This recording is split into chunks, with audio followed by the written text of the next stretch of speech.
When we strip away all the defensive layers, all our protectors and guardians, what we usually get down to is sadness or emotional pain, places where we've been wounded or hurt, that we've been holding on to or burdened by. And sadness is not popular in Western culture. Sadness is not viral. Sadness is not something we like to talk about. Sadness is a sign of weakness. Tearing up is a show of vulnerability, that you're not strong. And so we have an aversion to sadness. And so we carry emotional hurt with us instead of experiencing it, processing it, talking about it. And so today we're going to talk about sadness. In this video I'll be talking about sadness across all kinds of different losses, but often I'll just use grief in the case of death. You can generalize that to any kind of loss, a job, an object, an idea, or an attachment that you had to some kind of outcome. So I'll say grief when often it can generalize. In argumentation, a side will use this slippery slope argument, basically to say that if we allow a small amount of something, then it will lead to large amounts of the thing we don't want. Classic is if we allow gay marriage, people will want bestiality to be legal. Or if we have a military, then we'll have Auschwitz or Guantanamo Bay. The slippery slope fallacy wants to prevent more complex and nuanced solutions from emerging. It's a typical conservative ploy to shut things down. With sadness, there's often the perspective that if I'm sad, it'll lead to a slippery slope where I'm even more sad and it just feeds on itself and I can't get out of bed and I never leave my room. I give up on life and that's that. And so we're all trying to stay away from that slippery slope to the black hole where nothing good happens. As a result, we don't process emotional pain and we end up carrying it with us. And so the slippery slope fallacy in this case really keeps us from healing and growing. And furthermore, the slippery slope fallacy is a statement against trusting our own nature. That if we were to be with ourselves in a deep way, we would give up on engaging with the outside world. What does that sound like? Obviously, it's a guardian that fears our underlying nature. It fears what's deeper, and it doesn't want us to fall in to the center. So it keeps us on the surface. And so the slippery slope fallacy is a big part in why we don't work on ourselves. We negate a big part of our experience and hold on to trauma. And there's really no evidence for it. It's the slippery slope fallacy because it's never based on evidence. It's always a supposition that's untested. And actually the opposite is true. When people engage with their sadness, particularly in therapy, they often unburden it, and often their spirits are lifted and new life appears. And so the sadness is not a slippery slope to bad outcomes, but it's a way of processing through the thing that's keeping the system stuck. When we grieve, the place of the psyche that we're at is the center. Sadness almost always indicates that we've got through the defensive layers and we're where the action is. The emotional core, the center, our vulnerable parts, our inner child parts. These are the parts that get burdened. When we're hurt, we hold on to it at a very deep level. And our playfulness, our joie de vivre, disappears or becomes more contracted because our emotional core is holding on to the pain and the hurt.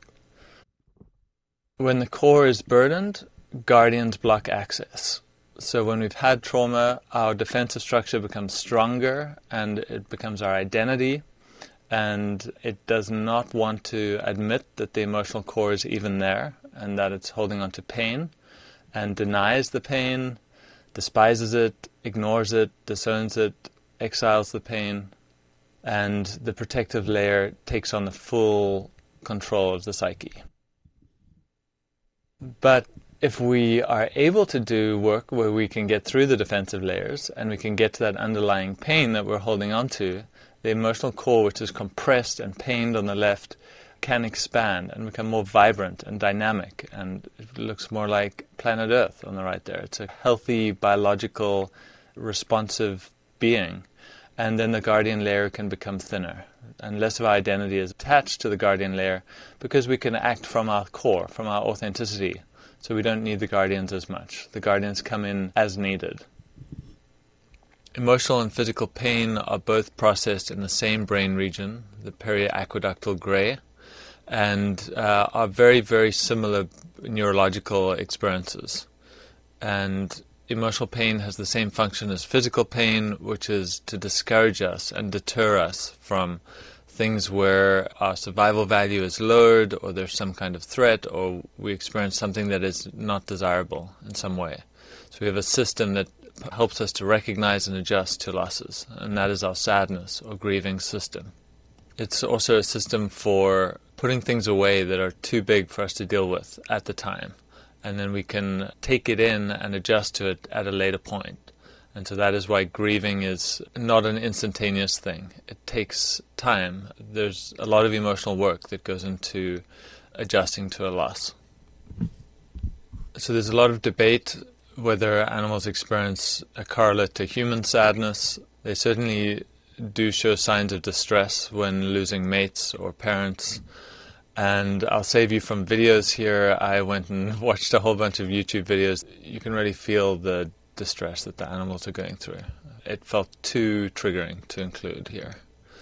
The animals experience separation distress when they're apart from the other, and they can make distressed cries and yelping.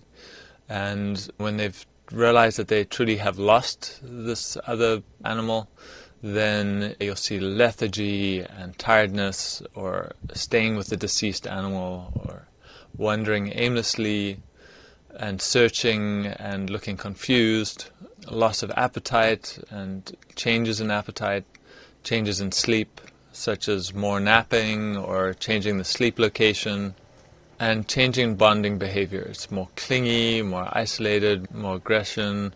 This list comes from the Veterinary Teaching Hospital of Colorado State University and applies to pets and animals living with humans, but very similar things have been found in the wild, particularly with dolphins, whales, primates, elephants, dogs, and cats. What's the physiology of sadness? The most obvious is low energy and reduced walking speed and collapsed or drooping posture. And that's very clear in animals when they've lost a mate. Low muscle tone, flaccid muscles, feeling of heaviness or weight, raised eyebrows, corners of the mouth turned down, classic sadness displays, and tearfulness. And often the heart rate increases. There's a wave of energy as we show distress. We communicate how much pain we're in. Freud wrote a paper in 1917 called Mourning and Melancholia, which was the word for depression. And his idea was that depression is basically grief that became complicated or interrupted or failed in some way. So depression is not a form of grief or vice versa. They're separate experiences. And depression happens when we can't grieve. And then we hold on to the pain and we become disconnected and we can't feel our sadness. And that's the experience of depression. So depression and grief are quite different. In Freud's paper, he says the difference between the two is in depression you have self-reproach, self-reviling, and an absence of self-regard. So already the defenses have pointed back against the self and back against the emotional core. That's the complication in a sense. Because of the way you were brought up, your grief can't proceed along normal lines and it gets held up. And the way that it gets held up is in this attack on self that happens in depression. So the role of ambivalence is important here. The complications like anger or resentment toward the person who's gone or toward your caregiver that became a habit or a basic way of being blocks your grieving, blocks your feeling your deeper sadness. And so it's harder to let go of the thing that was complicated or that you never quite had or was ambiguous to you. And so the guardians that you have that were involved with that person or just your characteristic guardians don't want to give up their posts. So that you don't want to let go of the thing that ails you, that pains you. When you lose someone who you had a very straightforward relationship with, it's easier to experience the pain and to let go and move on. And that's sometimes called a good death. And when the person has a complicated relationship to you, somehow that lingers and it's harder to move on from. The economics of pain is a term that Freud used, and that is that there's a process of detaching the libido from the object that takes time. It's actual emotional work. We have to let go of all of our different attachments, our connections, memories, and associations to the beloved object. Nancy McWilliams describes the depressive personality in the Psychodynamic Diagnostic Manual, and it's a personality style that feels deeply, is often romantic or nostalgic, and is fiercely loyal and finds it hard to let go of attachments. This is a characteristic way of being. Most therapists, in her estimation, have this personality style. It's very common amongst empaths, and people who feel deeply often don't want to let things go because it means more to them. So which do you choose? Do you choose emotional pain, which is to experience the sadness at the core, the loss, and go through the pain of that acceptance and express the loss to others? Or on the right side, do you choose suffering, which is all the different complications that come from denying and avoiding the underlying sadness? And so instead we have pain or mania or substance and medication that takes the place of experiencing through the sadness. It's a way of staying away from it. Below the line you have on the left other areas of pain. When we have healthy conflict, it actually does cause us pain. We have to cause the other person to have pain, which causes us to have pain. That's why we avoid conflict. And setting boundaries is the same. It's actually painful, as is making hard choices to do with career or where you should be living.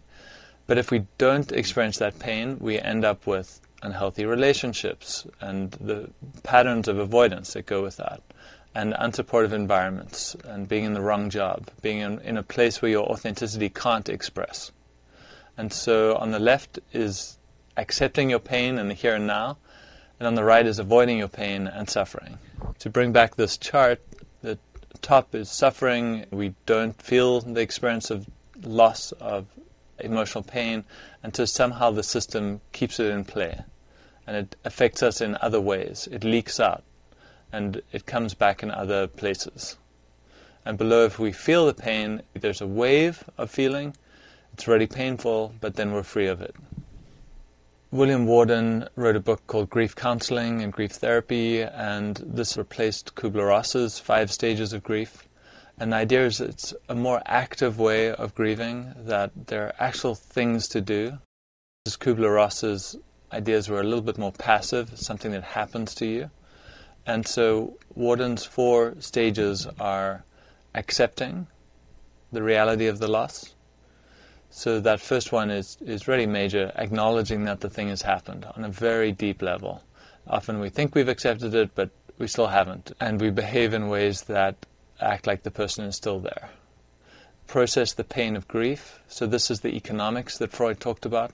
There's an actual experience of taking on your pain and feeling your pain, and there's no way around that. We have to actually feel the pain that something has caused us. Adjust to a world without the lost object. So these are all the kinds of adaptations to the new world. And then the last one is find an enduring connection with the lost object in the midst of embarking on a new life. When we've lost a person, that person is still part of our system. People have different language systems for it. It becomes an ancestor, becomes a part of you, a huge part of you formed in relation to the person lost. And that part doesn't go away. People can locate the person physically sometimes. They can feel where in their body someone lives, or they can have an image of someone that they can feel or communicate with, or there's just a sense that the person is with them. Or there's a way that the person lives on through different activities that you do, or ways that you represent them or carry their agendas forward. Embarking on a new life, so this is really when you take this person's agendas forward and you create a new life. And that's similar to the third task. We have to actually make new adjustments and move into the world. Approach versus avoidance. And that's actual work. So do parts die or do they unburden? It may feel like parts are dying when we lose someone or something, or we don't get promoted or whatever the loss is. But parts can't die. They can only be disowned or disavowed or exiled. It's better to conceptualize the burden that the part carries as a weight, and that this weight can be released. But the part itself will not go anywhere. The inner child is usually the part where we hold the pain, or sensitive, vulnerable inner aspects or deeper aspects of us. And that part usually came alive or was seen in some way, or something deeply personal happened. Losing the outside object doesn't mean you lose this inside object. And that inside object will come alive again once it unburdens. And once we unburden, there really is new life, new joy that appears. Similar to the bowls that we were talking about earlier in the course, there's a concept of emotional holding, and Winnicott is a psychoanalyst who had some good ideas on this. He called it the holding environment, or the environmental mother, the way that the caregiver or the mother is internalized and forms a support matrix or a holding for the sensitive, vulnerable parts. And the word matrix comes from womb, means an environment or material in which something develops, a surrounding medium or structure. And so this is what we're working on. We're building this vessel, and ultimately the vessel is the body, but it's not a bad idea to have an idea for a way of being where we hold ourselves and we don't abandon ourselves. And this is effectively the ability to hold your own emotional pain, which gets internalized through any secure relationship. If you have a mother that's good enough, in Winnicott's terms, then you will internalize this capacity to be with yourself, which allows you the capacity to be alone. And you can tend to your own needs. And then you can choose to be with others, but you don't need others in the same way as if you do not have this capacity to be with yourself and to hold yourself. And essentially we're talking about mature guardian function. So when your guardians become team players and they become helpful and supportive, they're the ones that are helping to make meals, get you to bed on time, look after your basic needs, and make sure that you do your mindfulness or whatever is helpful to you. And so the guardian function provides that matrix of support for the internal vulnerable self. And self-witnessing and self-resonance are really key here. So if we get lost in our grieving, that is actually a slippery slope. If we're just going to be sad without being present to it, then sadness isn't necessarily processing. We might be acting out some kind of pattern that continues forever. So it's really the awareness and being with ourselves and self-resonance and self-witnessing that transforms emotional pain, that allows us to unburden the emotional pain. And maybe it's best to think about what emotional holding isn't, and that's when we abandon ourselves, distract ourselves, or using Buddhism language, we fire second arrows, attacking the self after we've already been hurt, or kicking yourself when you're down. So emotional holding is being able to hold yourself gently when you're experiencing sadness and emotional pain, and not amplifying or catastrophizing and making it worse.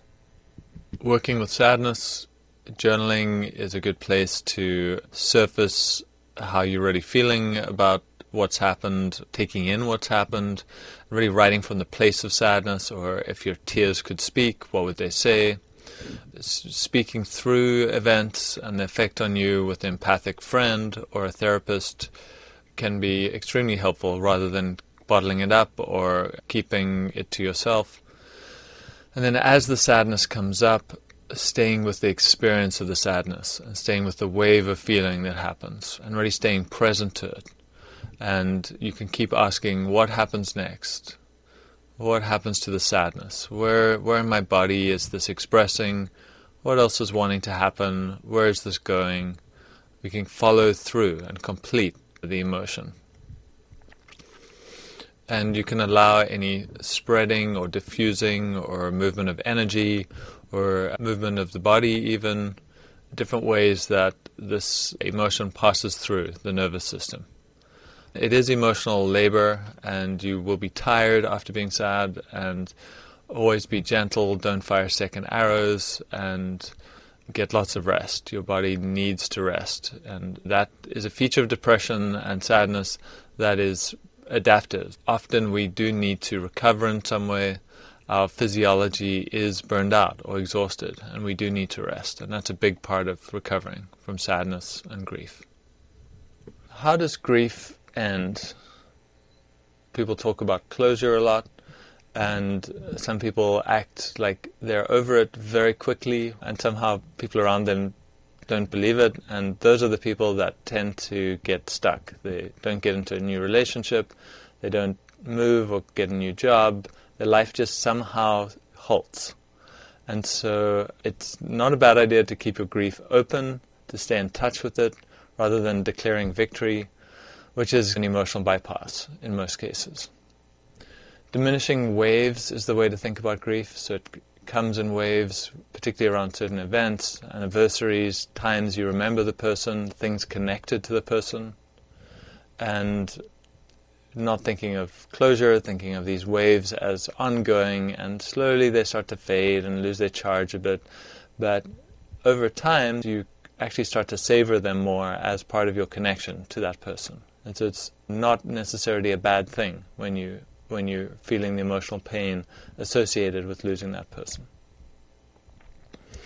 Ultimately, all grief links to death, your own death, and the constraints on life for all of us. We all are constrained, and grieving your own death is not a bad way of getting under emotional pain. And if you can accept your own death or move toward that, it can unburden the way that you live, and it can free you up. You can mourn it long in advance of it actually happening, and that's a way of coming more into life.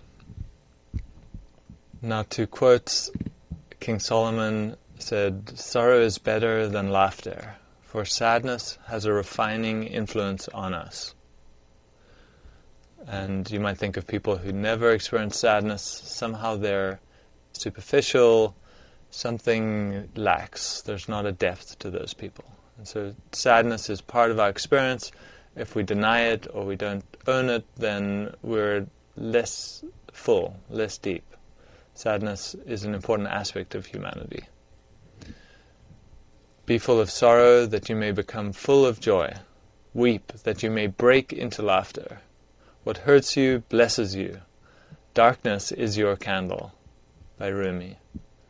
I think this is not a prescription to worship darkness, but it's that allowing sorrow as it comes and darkness as it comes is a way of processing what's there, and then that leads to lightening of the system. And so all of this is a sales pitch for feeling your sadness, holding your sadness, not being fearful of your sadness, that even with life being constrained, if we experience our sadness, life has its own buoyancy and its own bounce back. And so there's value in doing emotional work that surfaces deep pain. And the more you do that in therapy or with anyone else, the more you can do it for yourself. It internalizes.